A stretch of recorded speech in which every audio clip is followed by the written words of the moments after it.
Most people didn't notice the cleaning crew at Sterling Global, not out of malice, just habit.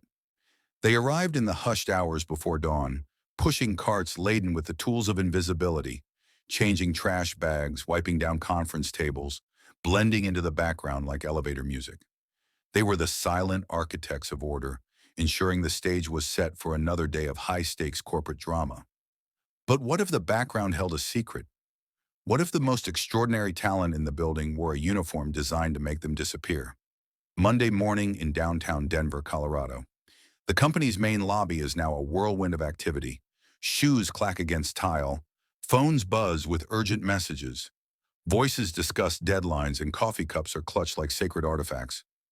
Daniel Thorne, the company's CEO, a man whose life revolved around foresight and global strategy, is halfway through his usual morning walk from the parking garage to the 18th floor executive suite. Daniel Thorne built empires on understanding the nuances of communication. He negotiated multi-million-dollar deals in foreign lands, priding himself on his ability to bridge cultural divides. Yet in his own building, a symphony of unseen brilliance was about to unfold. Jonathan stops dead in his tracks, close up on his face, a flicker of surprise, then intense focus. Then he heard it. A voice, not just any voice, fluent, sharp, rolling through a language he hadn't heard spoken with such native precision since his last high-pressure visit to the company's sole office. Mandarin. A woman in a burgundy janitor's uniform, her short twists pulled back into a neat ponytail, standing near the touchscreen lobby directory.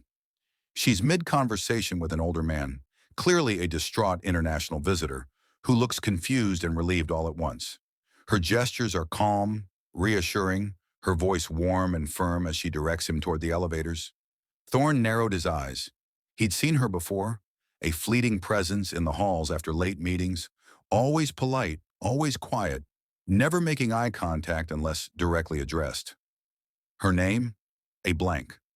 But here she was, effortlessly translating complex building logistics, making sense of chaos in a language most Americans couldn't even pronounce correctly. Daniel takes a slow, deliberate step forward, drawn in by the magnetic pull of unexpected mastery. As he got closer, the Mandarin conversation concluded. The visitor, his face transformed by relief, offered a profuse bow of gratitude. Sofia, for that was her name, offered a small, knowing smile. Then, with a fluid transition that would make a seasoned diplomat envious, she turned to a delivery man struggling with a clipboard. Sofia switches seamlessly to Spanish. Sofia, ¿necesita ayuda con eso, señor? Parece complicado. Need help with that, sir? Looks complicated. The delivery man blinks, momentarily stunned, then visibly relaxes. Delivery man. Sí, gracias. Muchísimas gracias. Yes, thank you very much. Just as casually, Sofia turns to a vendor nearby, whose brow is furrowed over a set of mislabeled boxes. Sofia, c'est mal marqué. C'est la salle de conférence B, pas la salle de la courte. It's mislabeled. That's conference room B, not the courtyard room. She points with a faint, almost imperceptible smile. Thorne's jaw clenches. Not from anger, but from a growing, unsettling realization. A pinch of guilt, sharp and unexpected. He had worked in global logistics for over 2 decades, led international expansions, hired countless translators, built sophisticated cross-cultural training programs. Yet here, in his own building, the most linguistically gifted person he'd encountered in months had been scrubbing toilets just 2 floors below his opulent executive suite. Daniel steps forward, his curiosity outweighing his authority. He addresses Sofia, who turns, startled but composed. Daniel, excuse me? Sofia, yes, sir. Daniel, a faint smile. That was Mandarin, right? Sofia, yes, sir. Daniel, you speak it fluently? Sofia, yes. Daniel, and Spanish? French? Sofia nods. She holds his gaze, a quiet certainty in her eyes. Sofia, also Portuguese, German, Arabic, Italian, Swahili, and I read Latin, but I don't really count that. Daniel blinks. The list hangs in the air, a testament to years of unseen dedication. He struggles to reconcile the image of a janitor with a polymath. He tries to form words, but they catch in his throat. Daniel, you're telling me you speak 9 languages? Sophia, yes, sir. There was no pride in her tone, no arrogance, just truth. Straight as a level beam. He stared at her, trying to catch up to the fact that a janitor in his building, a woman who mopped floors in silence every night, was a walking United Nations. Daniel, what's your name? He finally asks, his voice barely a whisper. Sophia. Sofia Ramirez. Daniel. Miss Ramirez, are you free for a few minutes? Her brow raises slightly, a flicker of surprise. Not fear, but the ingrained reflex of someone used to being ignored, underestimated. She slowly nods. Sophia. All right. Daniel presses the elevator button, holding the door open as she steps inside. The air in the lift is thick with unspoken questions, with the weight of unseen history. Inside the elevator, Sophia breaks the silence, her voice soft but clear. Sophia, I've worked here for 13 years. Daniel turns to her, his gaze unwavering. Sophia, never thought I'd be invited up. He offers a small, quiet smile, a glimmer of an idea already forming in his mind. Daniel, you might be surprised how quickly things can change. But he had no idea just how much was about to change. Not for her, and not for him. The elevator dings. Sophia steps out first, her shoes quiet on the polished wood floor of the executive hallway. The air smells like citrus and expensive leather, the scent of money if you had to put a cent on it. Thorne's assistant glances up, wide-eyed at the sight of Sophia beside her boss. He doesn't explain, just nods for her to let them through. Inside the glass-walled office, Thorne gestures to a chair across from his imposing desk. Daniel, please sit. Sophia sits carefully, folding her hands in her lap, her eyes moving slowly across the room. She isn't impressed. She's observant. A large world map hung behind him, each country dotted with colored pins. On the side table, a tray of espresso cups, a photo of his 2 daughters, and a dusty award from a trade conference in Amsterdam. A subtle nod to his past achievements. Thorne sits across from her, leaning forward slightly, his posture open and genuine. Daniel, so, Sophia, I'm going to be honest. I didn't expect to have this conversation today. Sophia gives a small nod, her posture still, her face unreadable, a silent invitation for him to continue. Daniel, but I just heard you speak 3 languages like you were flipping light switches, and I need to understand, how does someone like you end up working here, cleaning floors? For a second, she doesn't answer. Her eyes flick toward the panoramic window, then back to him. The weight of years, of untold stories, hangs in the air. Sophia, you got time for the truth? Daniel, I wouldn't have asked otherwise. Sophia sighs, a breath that carries the echo of a lifetime of quiet resilience. Sophia, all right then. She rubs her palms together, as if warming up the words, preparing to unveil a truth rarely shared. Sophia, I was born in Kansas City, Missouri, an only child. My dad was a pipe fitter, my mom a nurse's aide. They didn't have much, but they worked hard, pushed education like it was religion. I got a full ride to the University of Colorado, majored in linguistics, was halfway through a master's when my mother got sick. She pauses, her gaze distant, as if rewinding the memories before she speaks them. Sophia, I came home to take care of her. Then my dad passed from a stroke 6 months later. Everything fell apart after that. I had a baby, no money, no partner who stuck around.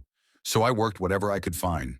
Grocery stores, nursing homes, temp jobs. Eventually, a custodial supervisor here offered me night hours. It let me pick up my daughter from school, pay the light bill. That's how I got here. Thorne watches her, unblinking, just listening, absorbing the raw, unvarnished honesty of her journey. Sophia, but the languages, I didn't stop learning. I borrowed textbooks from the library, listened to recordings on a beat-up old tape player, read newspapers in 5 different tongues just to stay sharp. It's what I do. It's the only thing I do that makes me feel like I still matter. Her voice doesn't waver. It isn't rehearsed or poetic, just plain, a testament to quiet dedication. She adds, almost as an afterthought, the unspoken truth of her daily existence. Sophia, most people never asked.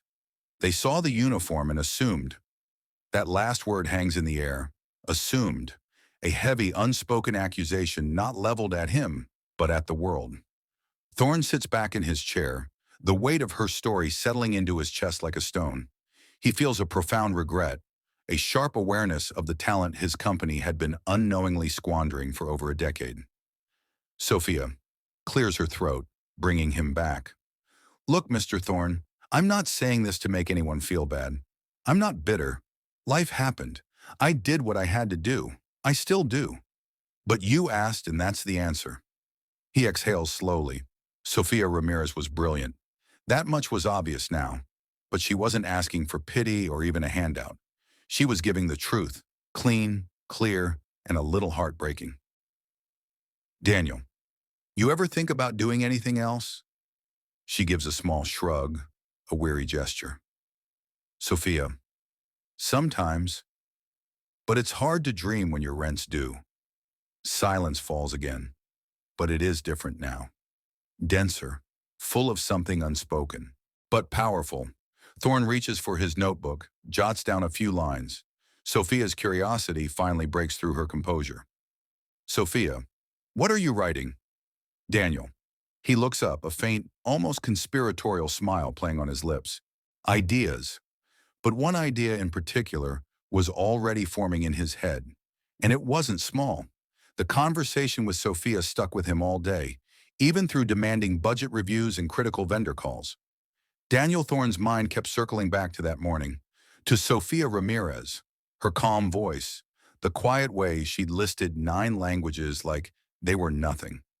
That kind of fluency didn't just happen. It took years of discipline, insatiable curiosity, and an incredible heart. Around 3:45 p.m., Thorne, an almost frantic urgency in his step, leaves the executive floor and rides the elevator down to the building's service level. The contrast is stark. The plush quiet of the executive suites gives way to the hum of machinery, the scent of cleaning products, and the occasional clang of equipment. He wanted to see something for himself. Down there, the air was warmer. The walls were off-white, scuffed from carts and boots. He passed maintenance crews, busy break rooms, towering stacks of bottled water, until he finally reached the janitorial supply room. He spotted Sophia through the open door, methodically restocking microfiber cloths on a metal shelf. Daniel, mind if I bother you again? He asked, stepping inside, a respectful intruder in her world. She turns, slightly startled, but her composure quickly returns. Sophia, you came down here? Daniel, a warm smile. Couldn't stop thinking about our talk. Listen, I have a favor to ask. Sophia wipes her hands on her shirt, a subtle sign of her readiness to help despite the unusual request. Sophia, what kind of favor? Daniel, there's a meeting upstairs. A group from our Rio de Janeiro office came early, and our translator canceled last minute. Can you help? Sophia hesitates for only a second, a mental checklist running through her mind. Sophia, Portuguese? Yes, I can do that. Minutes later, they are in conference room 4C. 4 Brazilian executives sit awkwardly, checking their phones, clearly frustrated by the communication barrier. Sophia steps in quietly, nods, and begins speaking in smooth, confident Portuguese. Thorne watches, mesmerized as the entire room shifts.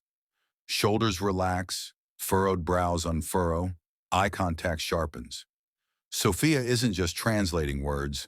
She's bridging a cultural gap, making people feel seen, understood, and respected. It was more than translation. It was empathy.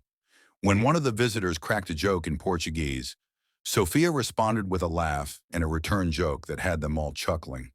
Thorne didn't understand a word, but he understood connection. He understood the undeniable power of a shared laugh, of genuine rapport. After 20 minutes, the meeting wraps. One of the executives, his face beaming, turns to Thorne, speaking in flawless English. Brazilian executive. She's better than anyone we've worked with this year. Where'd you find her? Thorne looks at Sophia, who is already stacking empty cups on a tray. Ever efficient, ever humble. Daniel. Right here.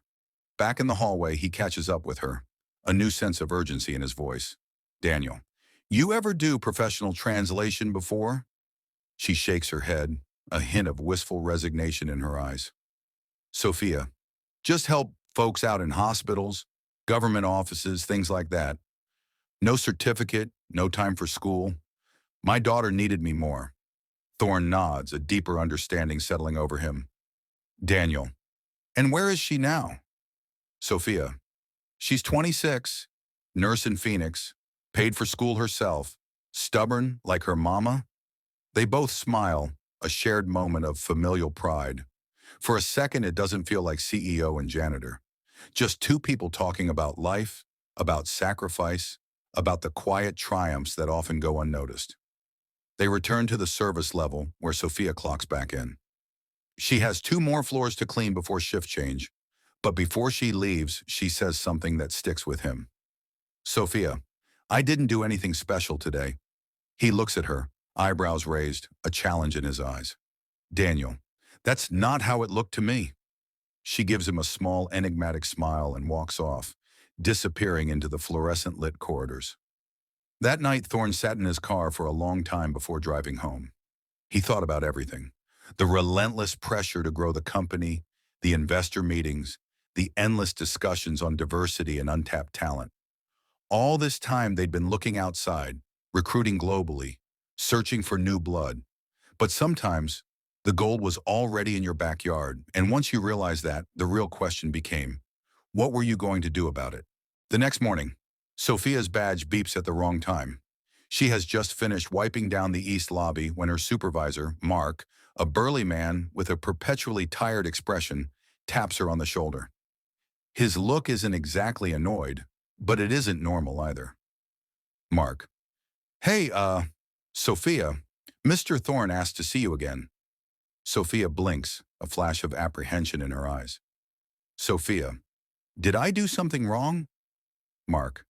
Shakes his head, a slight tremor in his voice. He didn't say, just told me to send you up.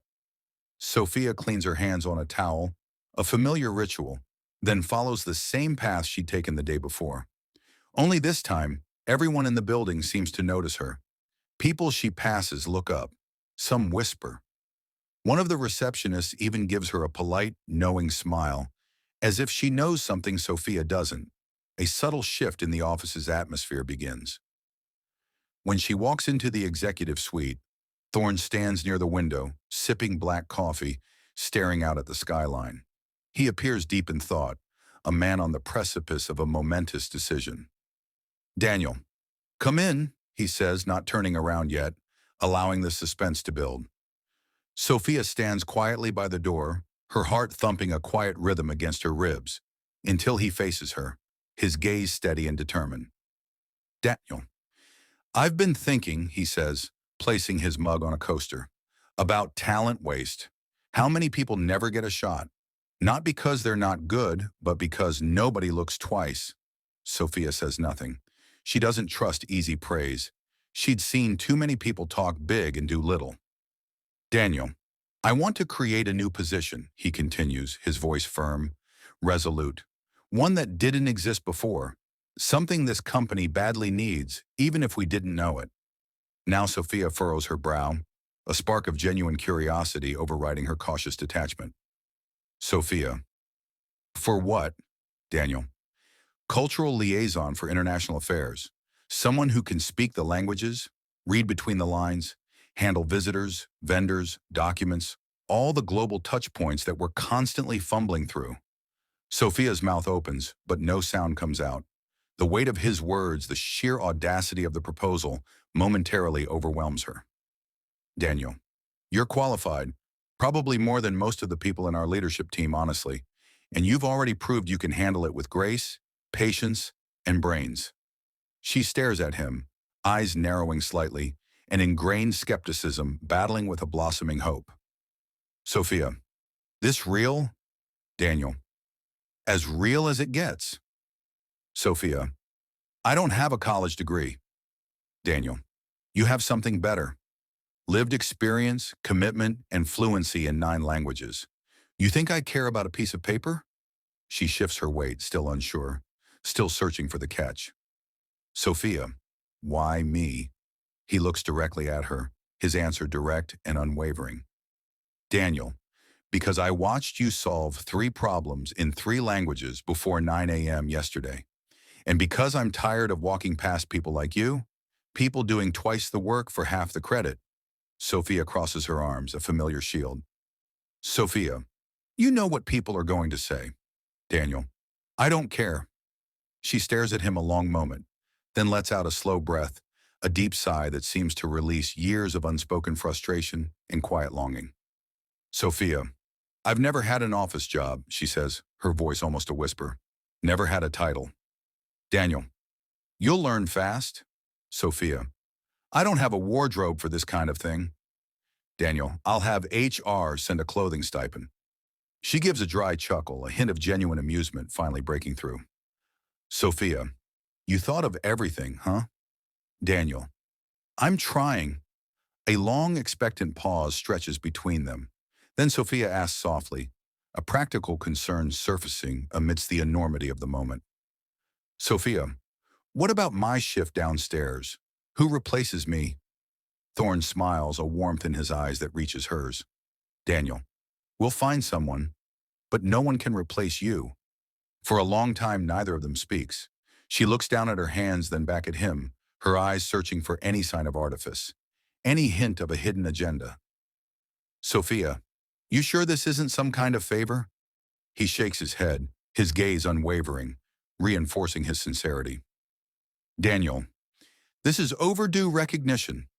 Sophia bites her lip, her eyes glistening, but she blinks the tears away before they can fall. A quiet strength, a silent resolve washes over her face.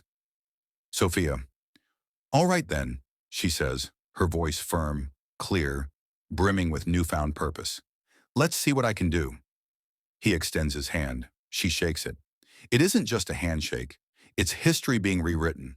A quiet yet profound revolution beginning in the heart of a corporation. But what neither of them expected was how everyone else in the building would react. By Wednesday, the news had traveled faster than the elevators. Sofia Ramirez, the janitor from the night shift, had been promoted to an executive-level position. Nobody knew the full story, just whispers. That she spoke a bunch of languages, that the CEO himself had chosen her, that she might have some kind of secret background, maybe government work, maybe even undercover. The staff lounge. 2 marketing assistants lean close over their salads, their voices low, laced with thinly veiled resentment. Marketing Assistant 1. I'm just saying, I have a master's in international business, and I've been waiting 2 years for a promotion. This lady was scrubbing urinals last week. Marketing Assistant 2. Shrugs, a hint of resignation. Maybe she knows something we don't. Marketing Assistant 1. Oh, please. It's Thorne trying to look progressive. Check a box. That same energy trickled into boardrooms and Slack messages. Quiet resentment mixed with confusion. People weren't used to upward moves coming from outside the usual ladder, from outside the perceived hierarchy. Sophia steps into her new office on the 12th floor. It's modest. Just a desk, a small potted plant, and a computer she hasn't touched yet. But to her, it looks like another planet. She runs her hand over the polished desk, a quiet awe in her eyes. When HR finished onboarding her, she asked if she could keep the night uniform, not to wear, but to remind herself, a tangible link to her past, a quiet anchor in this dizzying new reality. That afternoon, Sophia meets Richard, head of international operations. He walks in with a clipboard and tight eyes. He doesn't shake her hand. He doesn't sit. He projects an aura of dismissive challenge. Richard. So, you're the new liaison, he says, like it's a joke wrapped in politeness. Sophia looks up, calm and steady. That's what I'm told. Richard. You have experience in corporate environments? She offers a small, knowing smile, her eyes twinkling with understated confidence. Sophia. Only from the outside looking in. He doesn't laugh. He places a thick folder on her desk with a definitive thud. Richard. I've got reports from Germany, contracts from our Abu Dhabi partners, and an entire vendor issue in Rio de Janeiro. Think you can manage that? Sophia stands up, her posture straight, her gaze unwavering. Sophia, I'll need a few hours to review, but yes. Richard drops the folder on her desk and walks out, leaving behind a palpable challenge. Later that night, Thorne stops by Sophia's office. She's still there, buried in paperwork, a determined look on her face. Daniel, how's day one? She exhales, leans back in her chair, a weary but satisfied sigh. Sophia, I've had worse. He smiles, a warmth in his eyes. Daniel, Richard give you a hard time? Sophia, he doesn't scare me. Daniel, I figured. She pauses then, a moment of vulnerability in her voice. Sophia, but can I ask you something? Daniel, anything. Sophia, why now? Why me? You could have just given me a bonus and kept moving. He leans against the doorframe, his voice quiet, thoughtful. Daniel, because I saw myself in you. She raises an eyebrow, a hint of disbelief. Sophia, you were a janitor? Daniel, no, but I was overlooked a lot. I came from nothing. My dad fixed cars in a town no one visits. I worked 3 jobs through college. People thought I didn't belong in rooms like this. Sophia nods slowly, a shared understanding passing between them. Daniel, now you're the one deciding who gets in. He nods back, a silent affirmation of his conviction. There's a beat of silence before Sophia looks down at the file on her desk, a renewed sense of purpose radiating from her. Sophia, I'll be honest, I'm nervous. Daniel, good, means you care. She looks up again, her gaze direct, acknowledging the impending challenges. Sophia, there's going to be people who hate this. Daniel, they'll get over it or they won't. Either way, we're moving forward. Thorne stands straight, his voice firm, resolute. Daniel, you have a story, Sophia, a real one, and now you've got a platform. Then he turns to leave, the click of the door echoing in the quiet office. As the door closes, Sophia looks around her office. She remembers the years she'd cried in bathroom stalls during lunch breaks, the nights she came home with aching feet and barely enough energy to heat up soup. The birthdays she missed, the promotions she watched go to people who never even said good morning. She opens her desk drawer and carefully places the old janitor badge inside.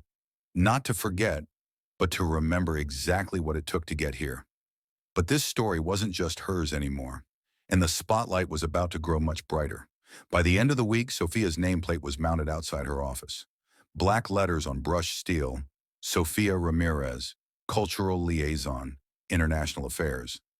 It looked official, clean, permanent. Word had gotten out formally this time. The company-wide email hit inboxes Friday morning, sent by Thorne himself. It was short, clear, and carried weight. He explained her role, her background, and more importantly, her value. He didn't frame it as charity or a feel-good gesture.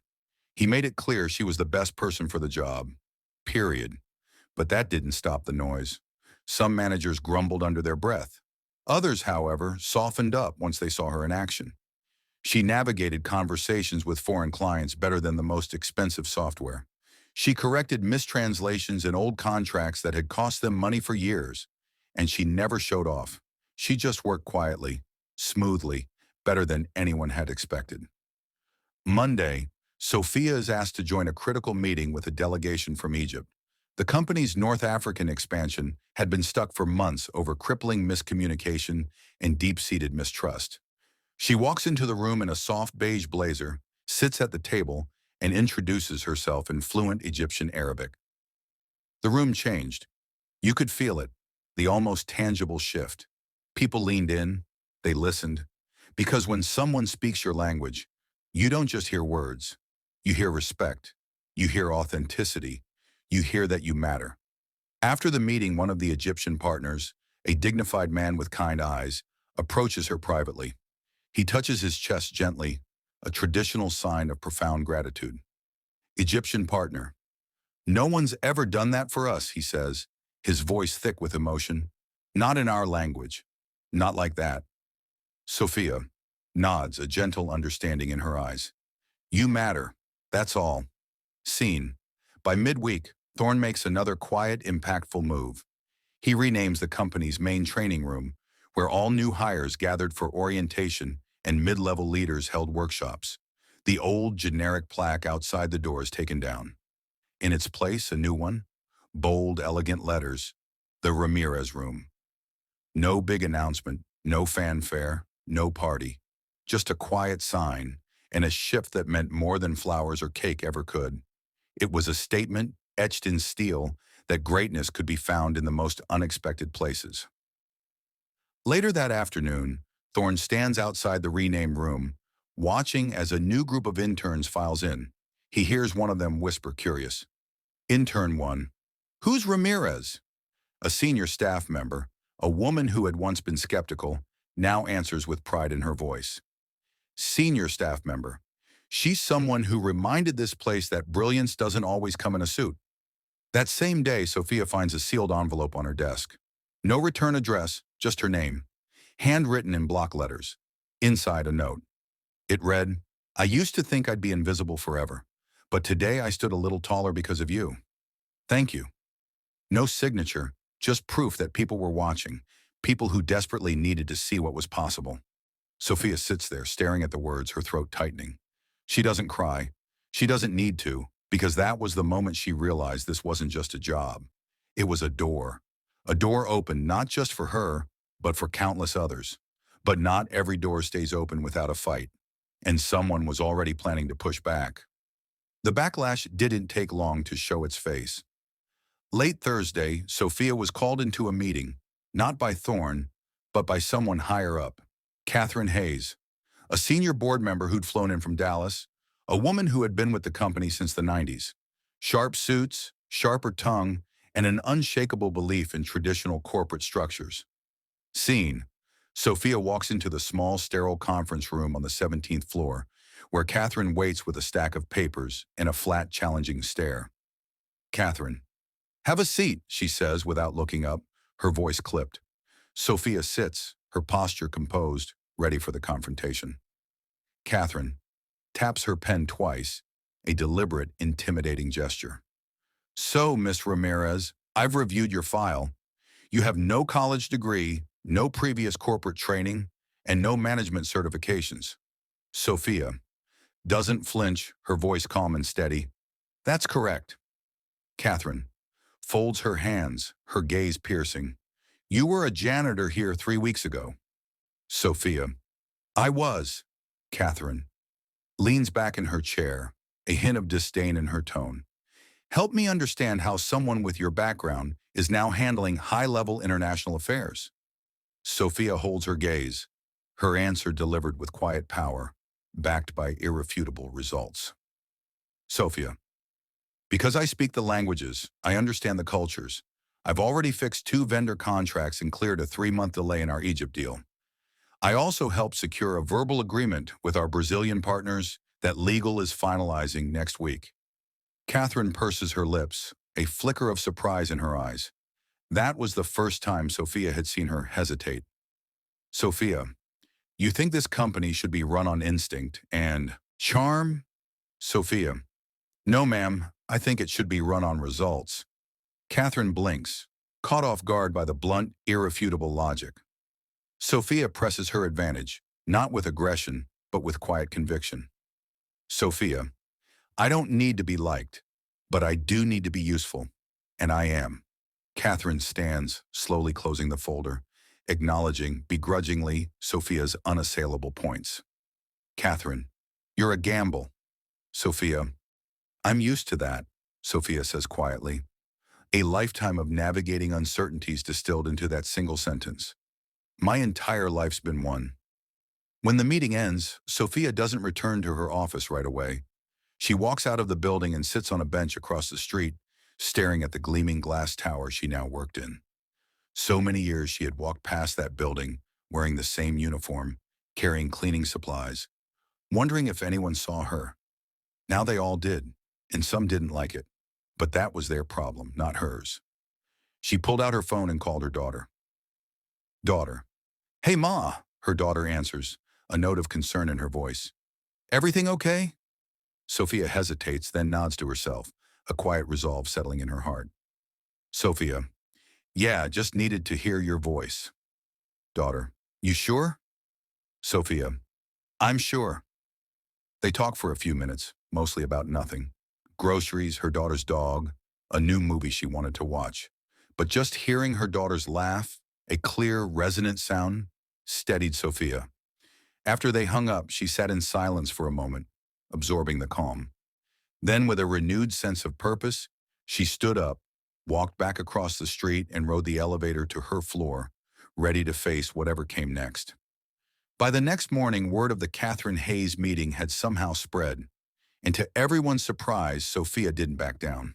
She showed up early, spoke at a team meeting with quiet authority, took a crucial call with the German office without needing a translator. Calm, sharp, unbothered. That same day, a handwritten note appeared on the whiteboard outside her office. "We see you." No name, just 3 words that meant the world. A silent acknowledgement from the silent majority. In the following weeks, something strange, almost magical happened. People started coming to her, not just for translation, but for advice, for guidance, for confidence. She became the unofficial mentor, the quiet confidant.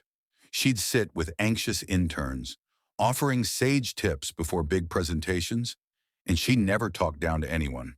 She met them where they were, lifting them up with her unique blend of empathy and wisdom. One afternoon, Thorne joins her for coffee in the break room. The air between them is relaxed, a camaraderie forged in shared purpose. "Daniel, been hearing good things," he says, a proud smile on his face. Sophia sips from her cup, a hint of weariness in her eyes. "Been trying to ignore the bad ones." Daniel, "You're making waves." Sophia looks at him, a genuine question in her eyes. "That a good thing?" Daniel, "Around here, it means you're doing something right." They stand in comfortable silence for a moment. Then Thorne speaks, his voice thoughtful, almost visionary. "Daniel, you know," he added, "I've been thinking about starting a training program for internal talent, especially folks working non-desk roles. There's probably more Sophias in this building." She nods, a profound understanding in her eyes. "Sophia, there are. They just haven't been seen yet." Daniel looks at her, a challenge and an invitation in his gaze. "Want to help me build it?" She smiles, a slow, radiant smile that lights up her face. Sophia, "Already started in my head." By month's end, the pilot program launched. A new initiative called Voice Inside, designed to give workers across departments access to language training, leadership mentoring, and vital visibility across divisions. It was Sophia's idea, born from her own experience, and it caught fire, becoming a beacon of hope for many. Eventually, Sophia was invited to speak at a prestigious logistics leadership summit in Chicago. She told her story, not as a simplistic motivational tale, but as a profound reality check for leaders everywhere. Sophia on stage bathed in the glow of the spotlight, addressing a silent, captivated audience. Her voice is clear, strong, confident. "Sophia, I was never just a janitor," she says, her gaze sweeping across the room. "I was fluent, I was capable, I was ready, but nobody ever looked long enough to see it. So the next time you pass someone without a title, ask yourself, what are you really missing?" The room is silent for a beat. Then a ripple of applause begins, building into a thunderous standing ovation. On her way out, a young man, tears glistening in his eyes, approaches her. "Young man, Leon. My mom's a housekeeper," he says, his voice choked with emotion. "And she speaks 5 languages. I used to be embarrassed to say that." Sophia touches his arm, her eyes gentle, her voice imbued with a lifetime of wisdom. "Sophia, don't ever be ashamed of where you come from. The only thing to be ashamed of is staying blind to brilliance." Scene. Sophia walks out of that building, a quiet dignity in her stride, taller than she ever had in her life. Not because of the applause, not because of the promotion, but because she hadn't changed who she was to fit the role. She'd brought herself, every layer of her story, with her, and that made all the difference. Never assume you know someone's worth based on what they wear, where they work, or what their resume says. Talent has no dress code. Intelligence doesn't need permission. And brilliance can walk past you wearing a name tag, holding a mop. If you've ever been overlooked, underestimated, or ignored, keep going. The right person will see you. And when they do, Don't be afraid to take that seat at the table. Better yet, bring a few more chairs with you.